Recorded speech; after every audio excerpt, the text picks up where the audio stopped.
एक सिंगर थे, वो परफॉर्म कर रहे थे, उनकी डेथ हो गई। स्टार थे, टीवी एक्टर थे, सिद्धार्थ शुक्ला, उनके साथ भी हुआ। इसके पीछे क्या कारण है?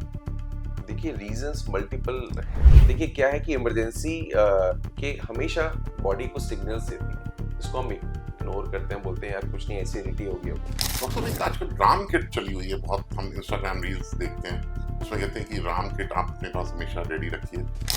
सबसे सेफेस्ट जो दवाई होती है वो डिस्प्रिन होती है। अगर आपको चेस्ट पेन है, पसीना आ रहा है या रिस्क फैक्टर्स हैं, तो anxiety depression is a known disorder. ऐसा नहीं है कि उस पेशेंट में कोई प्रॉब्लम है।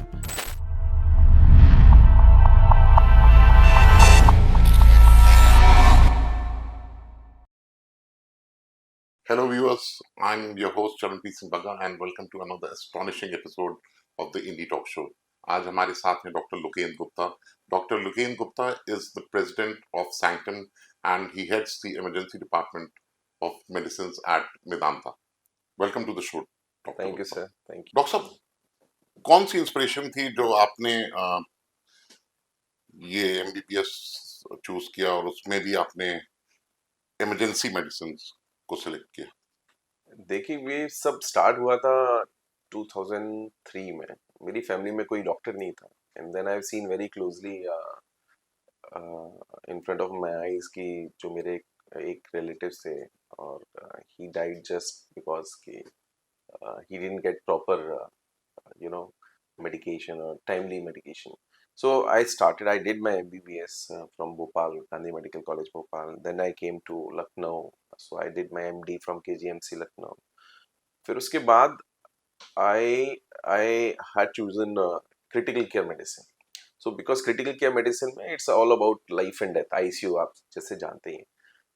देन उसके बाद मेरे को यूके जाने का चांस मिला, तो I went to UK and then I got the exposure of emergency medicine in UK, क्योंकि मैंने I worked in private sector और गवर्नमेंट सेक्टर, दोनों जगह मैंने काम किया। And then I saw the stark difference जो यूके में इमरजेंसी मेडिसिन प्रैक्टिस हो रही थी and then what we are practising here in India, so there was a big difference. So then when Medanta was coming up, so I came back to India and then I joined as a head of emergency medicine. तो वहाँ पे मेरे को लगा कि जो private hospitals हैं या गवर्नमेंट हॉस्पिटल्स है, वहाँ पे जो फर्स्ट रिस्पॉन्स होता है इमरजेंसी मेडिसिन में होना चाहिए। तो इनिशियली 2011-12 में उस टाइम पे गवर्नमेंट ने बोला कि इमरजेंसी मेडिसिन कंपलसरी होनी चाहिए, it's a life saving subject. बहुत लोगों की जाने शुरू के 1 घंटे में डिसाइड होती है, जिसे गोल्डन आवर कहते हैं, और वो प्रोटोकॉल फिक्स नहीं था। तो government has started this initiative कि emergency medicine trauma care department should be a compulsory department everywhere in all the medical college. And then फिर जब मैं यूके से आया तो मैंने बोला कि what we can do from our side, तो फिर उसमें मैंने इमरजेंसी मेडिसिन पे I started working on it. और फिर उसके बाद फिर कि how I mean I've started my own society and I've connected all the dots from Pen India, and then Medanta has given me so much of support for the public public awareness regarding the golden hour. Doctor Trehan's baby project Medanta, Yes. I think उनको exemption थी from paying income tax from the president back then, Dr. Gyani Jail Singh. He was the first citizen, I think, of India who was exempted from paying income tax. और बहुत successfully उन्होंने यहाँ तक ये लाए। तो आपको क्या लगा कि what made you leave London and UK basically and then come to India and join Medanta as a... See, again, Dr. Trehan sir, he's my guide, mentor, or he's one person who has transformed the healthcare, especially in northern part of India. उन्होंने वो perception ही change कर दिया corporate hospital का, क्योंकि जो affordable services हैं और जो क्वालिटी है जो उन्होंने मेंटेन किया है मेदांता ग्रुप में, उससे हमें बहुत कुछ सीखने को मिलता है। And then what he always says कि if you chase quality, ultimately patient, money, eventually it is going to be there. But you have to give quality healthcare to your patients, ethical healthcare, affordable healthcare. तो उससे बहुत चीज़ें change होती हैं और बहुत सारे मेरे जैसे जो जूनियर डॉक्टर्स होते हैं उनको देख के इंस्पायर होते हैं।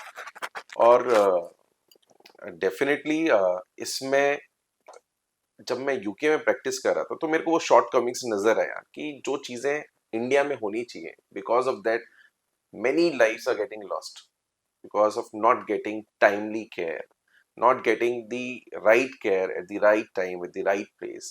तो उस टाइम मेरे को लगा कि now is the time for me to go back to India and start, अपने साइड से जो मैं कर सकता था, है ना। तो मेदांता में मैंने पहले emergency medicine trauma care department start किया, एंड देन फिर ये सोसाइटी हमने बनाया, and then we are trying to support government through our initiative कि हम कैसे इमरजेंसी मेडिसिन को सिस्टमाइज करें और स्ट्रीमलाइन करें।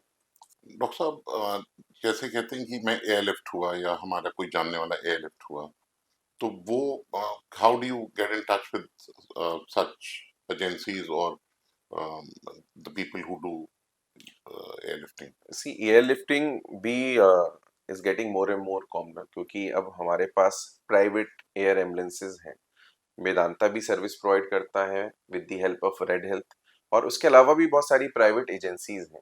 तो वही अवेयरनेस हमें स्प्रेड करनी है। हम उस टाइम पे ना सोचें जिस टाइम पे इमरजेंसी हो और फिर हम गूगल करें और सर्च करें, इधर उधर पूछें। हमारे पास हमेशा मोबाइल पे वो BLS ACLS रोड एम्बुलेंस का नंबर होना चाहिए, एयरलिफ्ट कौन सी एजेंसी कराती है उसका नंबर होना चाहिए, and it's widely available. But क्योंकि जब पैनिक होता है तब हम वो सर्च करते हैं नंबर, वो गलत है। क्योंकि उस टाइम पे फिर आपको कोई सही सलाह दे रहा है कि नहीं दे रहा है। This is the right time कि आप, जब कोई इमरजेंसी नहीं है, जब आपके पास एम्पल अमाउंट ऑफ टाइम है, आप उस टाइम पे सर्च करें अपने फ्रेंड से, जो भी आपका नियर डॉक्टर है नियर बाय, आप जिस पे भी ट्रस्ट करते हैं, एंड देन वो नंबर ऑलरेडी सेव होना चाहिए। तो एजेंसीज बहुत सारी हैं, बट लेकिन आपके पास नंबर होना चाहिए। इमरजेंसी के टाइम पे सर्च नहीं करना है। ये नंबर्स हमें कहाँ से मिल सकते हैं डॉक्टर साहब? नंबर मैं आपको प्रोवाइड कर दूंगा, अदरवाइज आपकी बहुत सारी, आज जैसे ऑनलाइन आप सर्च करते हैं तो best air ambulance of India, तो इसमें आपके पास नंबर्स भी आ जाएंगे। रेड हेल्थ एक जिसका मेदांता के साथ टाई अप है, वो एम्बुलेंस सर्विसेज प्रोवाइड करती है, एयर एम्बुलेंस। 3 टाइप की एम्बुलेंस होती है, एक तो रोड होती है, एक रेल एम्बुलेंस होती है, और तीसरा एयर एम्बुलेंस एयर होती है। Ambulance. So for viewers who would like to have the air ambulance services numbers or any other such numbers, they're all provided on the screen. Doctor साहब, आजकल हम जैसे देख रहे हैं कि एक सिंगर थे, वो परफॉर्म कर रहे थे, उनकी डेथ हो गई। हम्म हमारे एक जानने वाले थे mister Ankur Bhatia. He was the owner of Rosette, one of the directors of Rosette Hotels and Bird Group. वो ट्रेडमिल करते करते ही fell on the treadmill and he passed away. एक स्टार थे, टीवी एक्टर थे, सिद्धार्थ शुक्ला, उनके साथ भी हुआ। इसके पीछे क्या कारण है? देखिए, रीजंस मल्टीपल हैं। उसके एक दो एस्पेक्ट हैं। एक तो जिस टाइम पे ये उनके साथ इंसिडेंट हुआ, उस टाइम पे हमने कैसे रिएक्ट किया, उस टाइम पे उनके सराउंडिंग में जो लोग थे उन्होंने कैसे रिएक्ट किया। एक तो वो एस्पेक्ट है, और उससे पहले उनको क्या सिम्टम हो रहे थे जिनको वो इग्नोर कर रहे थे। देखिए क्या है कि इमरजेंसी के हमेशा बॉडी को सिग्नल्स देती है, जिसको हम इग्नोर करते हैं, बोलते हैं यार कुछ नहीं, एसिडिटी होगी, सीने में भारीपन है तो हम एक एंटासिड ले लेते हैं। तो वो जो सिम्टम्स होते हैं ना, उसको हम इग्नोर करते हैं, एंड देन फिर वो मैसिव हार्ट अटैक करके आता है, एंड देन फिर हमें टाइम नहीं मिल पाता है। तो स्पेशली इन दोस केसेस जहाँ पे सेलिब्रिटी हो गए, या डांस करते करते आजकल वीडियोस हैं, वो है ना, पेशेंट को हार्ट अटैक आया, patient died on stage only. तो उस टाइम पे आपको क्या करना है, कैसे रिएक्ट करना है, उसका एक आंसर होता है सिंपल, CPR। है ना, हम CPR के बारे में काफी डिस्कशन होता है, कार्डियो पल्मोनरी रिससिटेशन बोलते हैं। तो आपको अगेन पैनिक नहीं करना है। Step 1, step 2, step 3, step 4, it's all clear. अगर कोई बोल रहा है कि मेरे को सीने में दर्द है, भारीपन है, पसीना आ रहा है, तो सबसे पहले पैनिक नहीं करना है। अगर आप पैनिक करेंगे तो आपका जो पेशेंट है वो तो और ज्यादा पैनिक करेगा, जिसको हो रहा है वो तो ऑलरेडी है ना, सफर कर रहा है चेस्ट पेन से या हार्ट अटैक से। सेकंड होता है कि आपको अगेन मोबाइल में ऐसा नंबर होना चाहिए जो तुरंत विद इन 5 मिनट्स एक ACLS ambulance with train technician भेज दें, क्योंकि इलाज गाड़ी से ही चालू होगा। तो call for help is the most important aspect of this particular scene. तो आपने कॉल फॉर हेल्प किया, अदरवाइज क्या रहता है, उस टाइम पे फैमिली मेंबर को आप कॉल करते हो, यार ये हो गया, किसको क्या करना है, क्या करना है, या फ्रेंड को कॉल करते हो, फिर फ्रेंड अपना एक्सपीरियंस शेयर करता है, कुछ नहीं, आराम से रेस्ट करो, हवा आने दो। ये सारी चीजों से काम नहीं होता है, you are wasting precious time. Third होता है कि अगर सीने में दर्द होता है, चेस्ट पेन होता है, सिंपल एक डिस्प्रिन की गोली आती है 325 मिलीग्राम की। अगर सीने में दर्द है, और रिस्क फैक्टर्स हैं, it's a big topic, but Disprin की गोली जिनको भी रिस्क फैक्टर है वो वॉलेट में रखना चाहिए, तुरंत पानी में डिजोल्व हो जाती है, आप दे दें। एंड देन आपको ये पता होना चाहिए फोर्थ स्टेप की नियर बाय कौन सा एरिया है जहां पे कार्डियक केयर 24/7 अवेलेबल है। पता चला आप एक छोटे सेंटर में गए, वहां उसने ईसीजी किया, अरे इसमें तो हार्ट अटैक है, फिर आप उसने बोला कि अब हमारे पास इसके आगे नहीं है, आप उस सेंटर में चले जाइए, you are wasting precious time. तो आपको पता होना चाहिए, चाहे वो हॉस्पिटल वहां से आधे घंटे दूरी क्यों ना हो, आप वहीं पे जाएं जहां पे 24/7 कैथ लैब अवेलेबल हो, कार्डियोलॉजिस्ट अवेलेबल हो, एक इमरजेंसी टीम अवेलेबल हो, आईसीयू केयर अवेलेबल हो, ताकि वो आप टाइम वेस्ट ना करें। कितने पेशेंट्स हमारे पास ब्रॉड डेड आते हैं क्योंकि वो पहले इधर जाते हैं, फिर उधर जाते हैं, फिर फाइनली जब हर जगह से मना कर दिया जाता है तो फिर टर्शरी सेंटर में आते हैं, चाहे वो केजीएमसी हो जाए। It's not only about private sector, KGMC में भी हर जगह से रेफर्ड पेशेंट आते हैं और हमारे इधर प्राइवेट सेक्टर मेदांता में भी आते हैं। तो टाइमली केयर होना इज वेरी इंपॉर्टेंट। डॉक्टर साहब, एक आजकल राम किट चली हुई है बहुत, हम इंस्टाग्राम रील्स देखते हैं, उसमें कहते हैं कि राम किट आप अपने पास हमेशा रेडी रखिए। उसमें कुछ कॉम्बिनेशन है डिस्प्रिन का, इकोस्प्रिन का या अटोरोवैस्टिन का। What is that all about? See देखिए, एमआई और हार्ट अटैक के केस में जैसे मैंने बताया, राम किट के बारे में मेरे को आइडिया नहीं है, बट लेकिन सबसे सेफेस्ट जो दवाई होती है वो डिस्प्रिन होती है। अगर आपको चेस्ट पेन है, पसीना आ रहा है, या रिस्क फैक्टर्स हैं, डायबिटिक हैं, ब्लड प्रेशर है, ओबेसिटी है, फैमिली हिस्ट्री पॉजिटिव है, या एडिक्शन है स्मोकिंग या अल्कोहल का, और साथ में सीने में भारीपन फील होता है, या पसीना आ रहा है आपको, बिल्कुल सांस तेज हो रही है, तो ये हार्ट अटैक हो सकता है। उसमें आप डिस्प्रिन की गोली लीजिए क्योंकि पानी में तुरंत डिजोल्व हो जाती है। इकोस्प्रिन नहीं, क्योंकि इकोस्प्रिन पेट में जाके, क्योंकि वो कोटेड टेबलेट होती है तो उसको एब्जॉर्ब होने में टाइम लगता है। आप डिस्प्रिन की गोली लीजिए और एटोर्वास्टेटिन ले सकते हैं जो लिपिड लोअरिंग एजेंट बोलते हैं, लिपिड को कम करता है, तो एटोर्वास्टेटिन आप 40 टू 80 मिलीग्राम ले सकते हैं। सॉर्बिट्रेट एक कॉमन गोली है, बट लेकिन अगर आपके पास बीपी नापने की मशीन है, अगर आप if you can monitor your blood pressure, तो देन अगर वो हाई है तो then you can take sorbitrate. If your BP is on the lower side, तो then don't take sorbitrate. क्योंकि sorbitrate 30% हार्ट अटैक के ऐसे केसेस होते हैं जिसमें नहीं दी जाती है। तो डिस्प्रिन सेफेस्ट है। यू कैन टेक स्टैटिन, चाहे रोसिवास्टेटिन हो चाहे अटोरोस्टेटिन हो। डिस्प्रिन कितनी एमजी लेनी है डॉक्टर? 325 मिलीग्राम। 325 एक Yes. टैबलेट में कितनी एक होती है? टैबलेट हाँ आती है, 325 मिलीग्राम की आती वो है। एक, और एक अटोरवा 80, 80 मिलीग्राम। और एक सॉर्बिट्रेट। सॉर्बिट्रेट जब आपका बीपी हायर साइड में हो देन वो थोड़ा सा बीपी कम करेगी, पेन भी कम करेगी, लेकिन मैं वही बोल रहा हूँ 25 से 30%, 25 to 30% हार्ट अटैक के ऐसे केसेस होते हैं जिसमें सॉर्बिट्रेट नहीं दी जाती है। इंफीरियर वॉल एमआई कहते हैं उसको, तो उससे बीपी फॉल हो जाता है। तो इसलिए सॉर्बिट्रेट ले सकते हैं सिंपल 5 मिलीग्राम एक गोली, ऐसा नहीं कि 3 4 5 लिए जा रहे हैं। बहुत सारे हमारे पास ऐसे केस आए हैं जिन्होंने एक से कम नहीं हुआ तो उन्होंने 2 ली, 2 से कम नहीं हुआ तो वो 4 या 5 सॉर्बिट्रेट खा के आए थे और उनका ब्लड प्रेशर रिकॉर्डेबल ही नहीं था, मतलब बीपी उनका इतना कम था कि बीपी मशीन नहीं नाप पा रही थी और लिटरली अनकॉन्शियस थे वो। तो इसलिए तो ओवर नहीं करना चाहिए। इसमें एक कंडीशन आपने जो ऐड की है, if your BP is on the high तभी हाई आप लें। तब आप ले सकते हैं 5 मिलीग्राम सबलिंगुअल तो जीपी ले दिस इज सकते a new kit, as per you हैं। Can no name know it as no I am Lakshman kit और सीता किट। डॉक्टर साहब, in a city like Lucknow और any metropolitan city for that matter, traffic इतना ज्यादा है, जब तक हम एम्बुलेंस बुलाएंगे, अगर आफ्टरनून में या इवनिंग आवर्स में जब ऑफिस का रश होता है, तो उस केस में क्या कर सकते हैं हम? Hmm. Should we wait for the ambulance और should we do some treatment, मतलब हम कोई ट्रीटमेंट घर पे शुरू कर दें to save the patient from a heart stroke, heart attack? See, again, it's a very important topic. Basically, there are three aspects of any emergency. So, emergency starts from either home or workplace, and or maybe on the road, and then the role comes of ambulance, that is our BLS or ECLS ambulance, and the third part is the hospital where the emergency medical officers and the whole team is there. अगर आपको घर पे emergency start हो रही है तो then time starts from there only. ऐसा नहीं है कि आप हॉस्पिटल में पहुंचे then you start counting your time. आपका गोल्डन आवर स्टार्ट तो वहीं से हो जाता है। और अगर because of traffic the help is getting delayed, if then it is your responsibility, it is your body, you should be fully aware how to manage medical or surgical emergency before help arrives। और इस सब का training होना चाहिए। आप it's not only about CPR का training जो public को होना चाहिए, पब्लिक को एटलीस्ट बेसिक इमरजेंसीज को मैनेज करना, चाहे वो हार्ट अटैक हो, चाहे वो स्ट्रोक हो, चाहे वो ट्रॉमा हो, अननोइंगली कोई पॉइजन या कुछ खा लिया हो, या स्नेक बाइट है या डॉग बाइट है, या even acute food poisoning, gastroenteritis could be lethal, उसकी वजह से मल्टी ऑर्गन फेलियर हो जाता है। तो किसी भी इमरजेंसी को आपको मैनेज करना आना चाहिए, एटलीस्ट जो बेसिक नॉलेज है, बेसिक स्किल्स है, that should be there. Otherwise क्या है कि जैसे जैसे टाइम निकलेगा ट्रैफिक में, वैसे वैसे चांसेस ऑफ सर्वाइवल कम होते जाएंगे।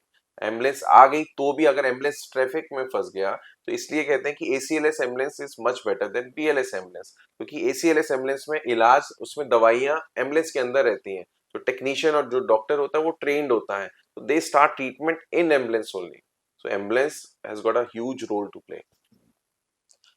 तो सब कहते हैं कि जैसे जिन्होंने कोविशील्ड लगवाई हम्म। उनको प्रॉब्लम हो रही है, जिन्होंने कोवैक्सीन लगवाई वो सेफ साइड पे थे, तो ऐसा कुछ है क्या? नहीं नहीं, ऐसा कुछ नहीं है। एस्ट्राजेनेका वाली ना ना ना ना, ऐसा कुछ भी नहीं है। देखिए क्या है, हर वैक्सीन के अपने साइड इफेक्ट होते हैं, rarest of rare side effects हर वैक्सीन के होते हैं। क्योंकि इस पे डिस्कशन बहुत ज्यादा हुआ, लोगों के मन में एक डाउट और भय भी बैठा, बट लेकिन आप ये मान लीजिए कि कोविशील्ड और कोवैक्सीन से millions of lives has been saved. मतलब आप मान के चलिए कि अगर ये नहीं लगता तो इट कुड बी कैटास्ट्रोफिक। तो we should be thankful to the government, to the god, कि हमारे पास ये वैक्सीन थी और टाइमली मिल गई। अदरवाइज जो डेथ हुई है उससे कई गुना ज्यादा डेथ होती। तो ये जो साइड इफेक्ट है, ये प्रूवन नहीं है, किसी स्टडी में नहीं है, और जो आए भी हैं साइड इफेक्ट, वो कॉमन साइड इफेक्ट्स हैं और rarest of rare side effect है। That's not true. आजकल स्ट्रेस लेवल्स सबके बहुत हाई हैं, चाहे प्राइवेट सेक्टर हो, चाहे गवर्नमेंट हम्म। सेक्टर हो, चाहे बिजनेसमैन हो, चाहे कोई एंटरप्रेन्योर हो, या कोई गवर्नमेंट एम्प्लॉय हो। स्ट्रेस लेवल्स कैसे मैनेज करने चाहिए आपके हिसाब से? See, stress is a part of life. आप ये सोचो कि आप स्ट्रेस है, आपको काम पे स्ट्रेस है, तो आप काम तो छोड़ नहीं सकते हैं। तो ultimately it is a part of our life, we should know how to tackle it, whether through meditation, whether through yoga. हमारी जो प्राचीन पद्धतियां हैं, जो हमारा जो कल्चर है, that is such a rich culture, उसमें हमारी जो लाइफस्टाइल है वो उसको वापस से लेके आना पड़ेगा। अगर स्ट्रेस है तो उसको कैसे मिटिगेट करना है, how to cut down your stress level, वो आप ही को डिवाइस करना है। 20 मिनट का मॉर्निंग, 20 मिनट का brisk walk, as per science आपकी बॉडी के लिए भी है, और जो एंडोर्फिन्स रिलीज होते हैं, हैप्पी हार्मोन्स रिलीज होते हैं, तो वो स्ट्रेस का लेवल कम करते हैं। अदरवाइज मेडिटेशन के बहुत सारे तरीके हैं, साउंड हीलिंग है ना, I am practicing sound healing since last 3 years। It's like a magic, you know अगर उसमें एक बोल्स होते हैं, सिंगिंग बोल्स होते हैं, आप उसमें एक बार स्ट्राइक करो, तो then the vibrations and everything, it calms down your mind. तो आपको अपना तरीका निकालना पड़ेगा। किसी को साउंड हीलिंग अच्छा लगता है, किसी को मॉर्निंग वॉक अच्छा लगता है, किसी को रनिंग अच्छी लगती है, किसी को स्विमिंग अच्छी लगती है, but you have to find ways to cut down your stress doctor साहब, आजकल एंजाइटी और डिप्रेशन की दवाइयां ओवर द काउंटर मिल जाती हैं, level. Easily available. Do you suggest one should start having these medications क्योंकि उनको एंजाइटी है, डिप्रेशन है, स्ट्रेस है, या उनको कोई प्रॉपर थेरेपी करनी चाहिए just to avoid these medicine, और medicine are also equally important along with therapy? So first of all, over the counter medication मिलना, that is absolutely not required. तो I think there should be a stringent law for these medications should not be available over the counter, because people are misusing it. तो anxiety depression is a known disorder. ऐसा नहीं है कि उस patient में कोई problem है। जैसे किसी को ब्लड प्रेशर होता है, वैसे ही किसी को एंजाइटी हो सकती है। तो आपको इस टेबू और स्टिग्मा को खत्म करना है कि ये एंजाइटी कोई, मतलब लोग छिपाते हैं कि मेरे को एंजाइटी है, या मेरे को डिप्रेशन है, या मेरे को पैनिक अटैक होता है। It's just like any other disease. तो पहले तो एक्सेप्ट करिए कि एंजाइटी है, it is a common disorder, and then फिर कंसल्टेंट जो उसके स्पेशलिस्ट होते हैं, साइकोलॉजिस्ट होते हैं, साइकेट्रिस्ट होते हैं, क्लिनिकल साइकोलॉजिस्ट होते हैं, आप उनसे बात करिए and share your thoughts, and then accordingly medication जो prescribe वो करते हैं, then start taking it, but लेकिन only under the guidance of clinical psychologist or psychiatrist. Do not take over the counter medication, it's not required. And then obviously with the help of meditation, yoga, breathing exercises, anulom vilom, प्राणायाम, भस्त्रिका, ये I mean this will help you. So these are not the taboo or stigma. There's nothing like this. Anxiety and panic attack, and then depression. All these three are the most common entities, and it is widely accepted as a disease. इसमें panic attack बहुत हो रहा है. हमारे इधर बहुत बच्चे आते हैं जो यंग 14, 16, 18 साल वाले हैं. They are so sensitive. इतने बच्चे इतने सेंसिटिव हो गए ना, उनको जरा बोलो एग्जाम आता है, उसके बाद वो हमारे हॉस्पिटल इमरजेंसी में अकेले ही जाते हैं. और वो इतना, और वो क्या पूरा ऐसे जैसे आप सीजर आ रहे हो ना, उस टाइप से करके आते हैं, ये हो रहा है वो हो रहा है. सोचिए, और इतने यंगस्टर्स हैं जो इतने एंटी एंजाइटी पिल्स पे, एंटी डिप्रेसेंट पे हैं आजकल. मैंने अपने फादर से कहा कि एंजाइटी की मेडिसिन आती अरे है, वो तो वो मुझसे कहने लगे ऐ की होंगे, आई स्वेयर. हाँ हाँ, तो this is what he said anxiety की मेडिसिन ऐ की होंगे. नहीं So तो for him, there is nothing nothing like like anxiety. anxiety or depression or anything. So what it is that you go out, you sweat, and you come back, and please don't talk like weak people. Yes, So that that's is it. हमारा तो ये तो मगर वो Deepika that Padukone is ने the बोल के teaching, बहुत दैट इतना इज वो द कर दिया टीचिंग कि ऑफ पेरेंट्स है ना, hmm, which was given to us, but that's not right. अभी क्या है ना कि पूरा हमारा एटमॉस्फेयर चेंज हो गया है, सोशल मीडिया हो गया है, there is so much of exposure of everything. तो लोगों के अंदर, और फिर हमारा लाइफस्टाइल तो पूरा चेंज हो चुका है. स्ट्रेस लेवल हाई रहता है जस्ट बिकॉज कि हमारा कंपैरिजन ही चलता रहता है, इधर से उधर से उधर से. एंड देन फिर बच्चा फर्स्ट क्लास से तो मोबाइल देखने लगता है, तो ये तो होने ही होना है, बाहर निकलते नहीं है, दे डोंट स्वेट, तो कहाँ से फिर उनका, तो ये तो हो गई होगा. तो बेटर है कि इसको आप मान लीजिए कि ये बीमारी है. डॉक्टर साहब आपने इमरजेंसी के डिपार्टमेंट में आई एम श्योर आपने you must have seen all sorts of cases. कोई ऐसा केस जो आपको लगा कि आपके हाथ खड़े थे, आप उसको नहीं बचा सकते थे, but you were still able to save that life? देखिए, emergency medicine is a team work. It's not only emergency physician there.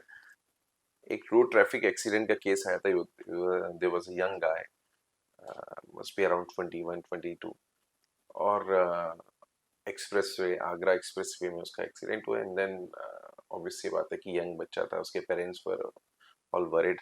We started getting calls from their parents कि है ना वो आने वाला है एम्बुलेंस से. उन्होंने टाइम वेस्ट नहीं किया. उन्होंने क्या किया कि आगरा एक्सप्रेसवे पे उन्होंने एम्बुलेंस लिया, एंड देन बीच में प्राइमरी ट्रीटमेंट लिया फॉर सम टाइम है ना in nearby hospital. And then उन्होंने रिफर करके डायरेक्ट उन्होंने मेदांता लेके आए. तो व्हाट हैपेंड कि जब हमारे पास पेशेंट आता है ना, तो we have a trauma code. Trauma code activate करते हैं क्योंकि वो मल्टी पॉली ट्रॉमा था. तो उसमें मल्टीपल टीम्स हमारे पास आती हैं, जिसमें जीआई सर्जन भी रहता है, न्यूरो सर्जन भी रहता है, ऑर्थोपेडिशियन भी रहता है, क्रिटिकल केयर टीम भी रहती है, थोरेसिक सर्जन भी रहता है. तो we activated that call. And then आप मान के चलिए कि वो आपको लगने, आप जब देखते हैं उस बच्चे को, तो आपको लगता नहीं कि कोई भी पार्ट, कोई बोन बची होगी. It was all crushed. मतलब आप मान के चलिए पूरा चेहरा टूटा हुआ था, उसके हाथों में फ्रैक्चर थे, पैर में फ्रैक्चर थे. And then he was bleeding like hell, है ना, इतना ब्लड लॉस हो रहा था उसके एब्डोमेन से. And then we activated that call, क्योंकि किसी को नहीं लग रहा था. ऑब्वियसली बात है कि इतना पॉलीट्रॉमा था, मल्टीपल जगह से इतना टाइम निकल चुका था. But he was a young गाय. आप समझिए उसकी बॉडी में इम्यूनिटी थी, वो स्ट्रेंथ थी, क्योंकि जस्ट बिकॉज इससे पहले तो वो बिल्कुल ठीक था. Then we started treatment. Neurosurgeon, gastrosurgeon, सारे लोग एक साथ उस पे लगे. एंड देन हमने तुरंत सीटी, ट्रॉमा प्रोटोकॉल, सीटी कराया पूरा उसका. It was found that his he had splenic injury, liver laceration. And then directly within 1 hour हमने उसको ओटी में शिफ्ट कराया. वहाँ पे न्यूरो सर्जरी, उसके ब्रेन में कंट्यूजन था. जीआई सर्जन, आप सोचिए कि एक बच्चे को ट्रीट करने के लिए 4 डॉक्टर, मिनिमम 4 से 5 डॉक्टर थे. एक ऑर्थोपेडिशियन था, साइमल्टेनियसली एक गैस्ट्रो सर्जन, एक न्यूरो सर्जन. तो ultimately it was a team work. किसी को नहीं लग रहा था. He was there in Medanta for 2.5 months and he survived. It's just, और इट वाज मतलब you know it was a matter of time, fraction of second, कि आपको अगर जरा भी आपका एक स्टेप गलत होता तो he could not have survive. तो इसलिए emergency medicine is that important. वो गोल्डन आवर है ना, उस गोल्डन आवर में, क्योंकि हमारे पास तो गोल्डन, जब हमारे पास पहुंचा हम तभी से इलाज दे पाएंगे. तो वो within 1 hour patient OT में था. और अगर हम थोड़ा भी डिले करते तो he might have bled to death, क्योंकि इतना एक्टिव ब्लीडिंग हो रहा था उसका. तो उस ब्लीडिंग को रोकना एंड साइमल्टेनियसली, और केवल एक इमरजेंसी का डॉक्टर नहीं, आपको पूरी एक पैराफिनेलिया चाहिए, पूरी एक टीम चाहिए. रात को आप है ना 2 बजे भी ओटी स्टार्ट करके सारी चीजें करने के बाद एंड देन फिर he was shifted back to ICU. फिर और भी मल्टीपल सर्जरीज हुई, फॉलो अप सर्जरीज हुई, but he survive. He is absolutely fit and fine now. So that was one incident. Doctor साहब आजकल एक फीचर है हमारी इंश्योरेंस पॉलिसीज में, जिसमें ये फीचर रहता है कि आप अपना ट्रीटमेंट विदेश में भी करा सकते हैं, अब्रॉड में। और मैंने देखा है कई लोग उस पॉलिसी का फीचर यूज करते हुए विदेश जाते हैं, यूएस जाते हैं, खासकर यूके जाते हैं और अपना ट्रीटमेंट कराते हैं। तो आपको कोई डिफरेंस लगता है हमारे इंडियन मेडिकल सिस्टम में और बाहर के मेडिकल सिस्टम में या नहीं? सी सिस्टम में I don't think it is required now because Indian medical field is much better. Is doing much better than any other country because we have the population. Our clinicians are so well trained because they have treated the masses. So they are well trained. They have done millions of surgeries. तो उनका हाथ बहुत साफ है ना। ये बोलते हैं कि सर्जन, क्योंकि आप करते करते आप यू है ना you become the master of your skill. और हमारे जो डॉक्टर्स हैं दिल्ली में, जैसे एम्स दिल्ली हो गया या वेदांता गुड़गांव हो गया, मैक्स साकेत हो गया, मुंबई में अपने सेंटर्स हैं, बॉम्बे हॉस्पिटल है, एच.एन. रिलायंस है, हीरा and this one Reliance foundation का हॉस्पिटल, एंड चेन्नई में अपोलो चेन्नई हो गया। तो हमारे पास इतने वर्ल्ड क्लास हॉस्पिटल्स हैं। इवन जो इंटरनेशनल रिकॉग्निशन होता है जेसीआई का, वो हमारे हॉस्पिटल्स को सर्टिफाई कर रही है। They are more than 40 hospitals who are JCI recognised. So I don't think there is any need of going abroad for your treatment, except in some cases like in cancer. There are some rare cancers जहाँ पे वहाँ पे chemotherapy, but Tata Memorial Mumbai is doing wonderful. So I don't see any reason to go for your treatment abroad. No, it's not required. Doctor साहब, will now start with the rapid fire round. Mhm. Night shift और day shift? Day shift, stethoscope और scalpel? stethoscope, super power reading minds और invisibility? reading mind, if not a doctor, writer और pilot? writer, first responder और final diagnostician? first responder, simplicity और luxury? simplicity, calm under pressure और loud and direct? calm under pressure, coffee break और power nap? tea break, hands on procedure और consultation based care? hands-on procedure, solo practice और working in a team? working in a team, routine procedures और complex surgeries? complex, working with children और adults? adults, private practice और hospital setting? hospital setting, family time और quiet solo time? family time, Lucknow streets और abroad? always Lucknow stream, meditation और yoga? both, white coat और scrubs? white coat, medicine और surgery? medicine, always, adventure travel और relaxing beach vacation? adventure travel, chasing success और finding contentment? or finding content. Thank you, Dr. Thank So that's a wrap of this astonishing episode. Thank you, Dr. Gupta, for coming to the show. thank you so much. Please make sure to like, share, subscribe, and hit the bell icon so that you don't miss an episode of the Indie Talk Show. Thank you.